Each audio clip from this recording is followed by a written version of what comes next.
Hi there folks, and welcome to Flipping Heck Business, Flip Learning for AQA A-Level Business Studies. This is the start of Unit 2, so this is video number 1.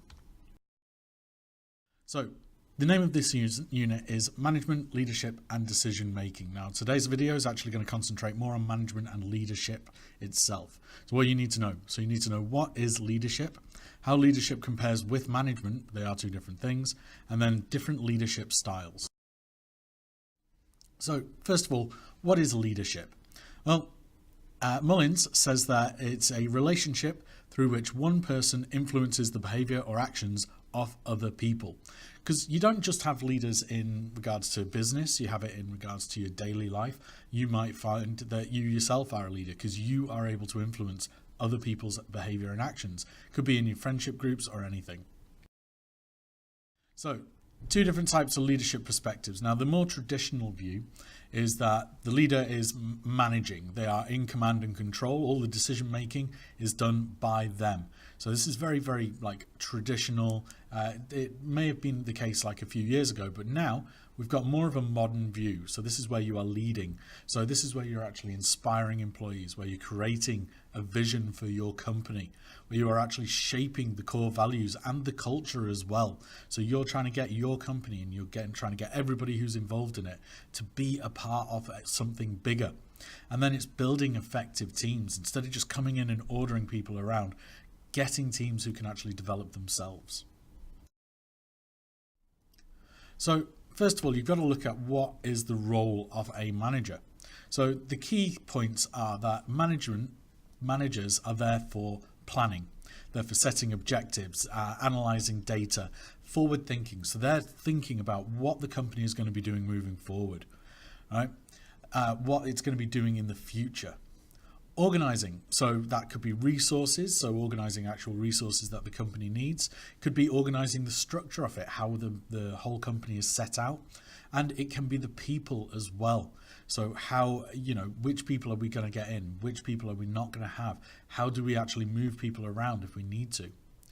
There's also directing. So this is through like motivation. So getting people to like follow them or getting people to move in the right direction of what they want as a company.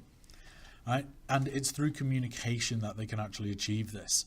So making sure that like if a request is made at the top, it goes through all the right levels to get to the bottom and then it's filled out, and vice versa, of course.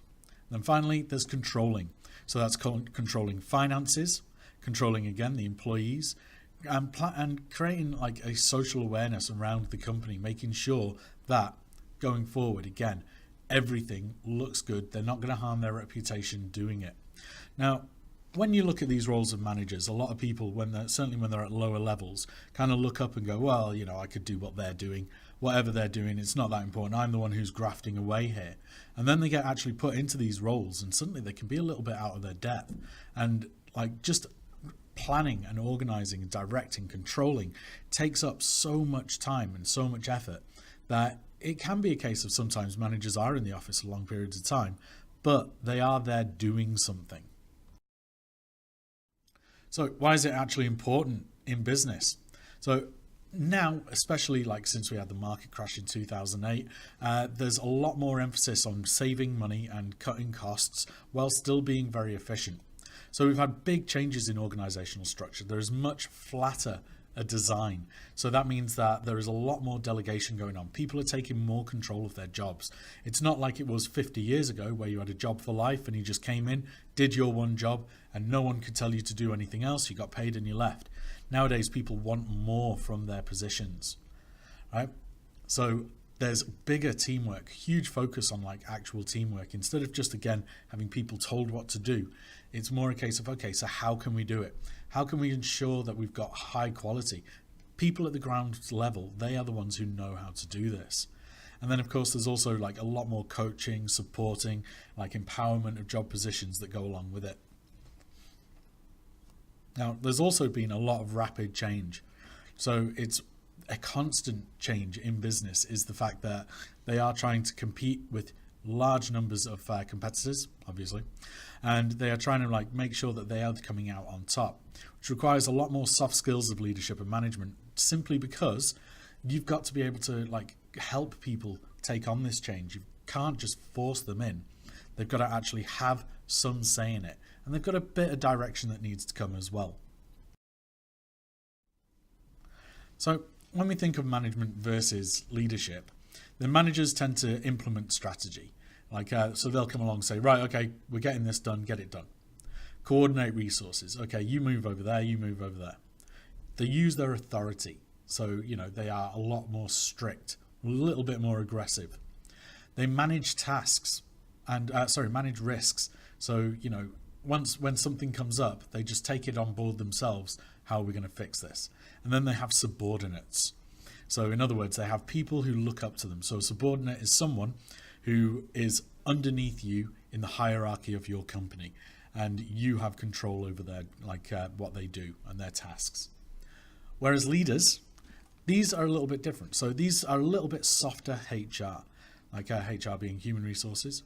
So they set strategy and objectives, right? So again, it's similar to above, but now they're actually saying, okay, so these are what we need to achieve, right? And then they're leaving people to get to that point. So they inspire people instead of just yelling and telling people to go here or there or everywhere. They actually set the pace. They are the ones who are at the front.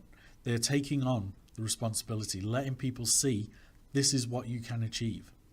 They build relationships with their employees. So it's not just, again, a case of being shouted at. It's, okay, well, they know who they're working with. They know how they're working and how they can best be utilized. They tend to take risks instead of just managing them. They'll actually take them. Okay, so, what can our company do? What can we do to improve our output?